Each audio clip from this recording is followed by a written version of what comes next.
राजा Raghuvanshi honeymoon murder case में अब रोज रोज नए खुलासे हो रहे हैं। अब इस मामले की मुख्य आरोपी सोनम रघुवंशी ने जो दावा किया है उसने पुलिस को भी चौंका दिया है और सवाल खड़े कर दिए हैं।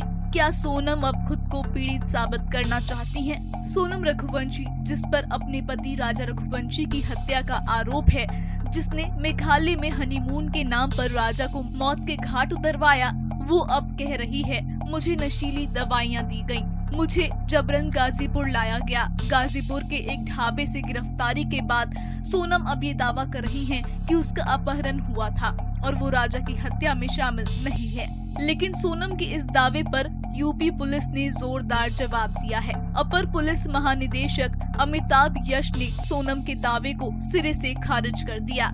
एडीजी अमिताभ यश ने कहा, सोनम एक बेहद घटिया प्लानर निकली। उसका मर्डर प्लान बेहद बचकाना और गैर पेशेवर था। उन्होंने कहा कि राजा की हत्या के कुछ ही दिन बाद सोनम ने खुद को पीड़ित दिखाने की कोशिश शुरू कर दी थी।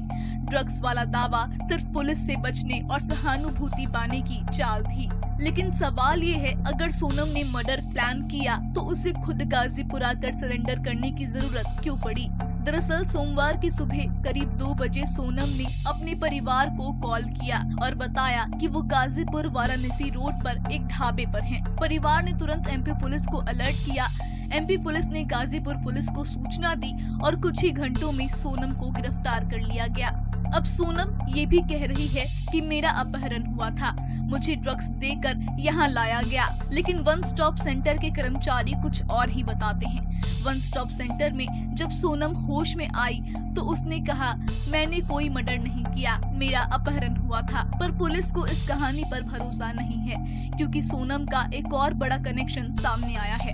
उसका कथित प्रेमी राज कुशवाहा, जिसे पुलिस ने गिरफ्तार किया है।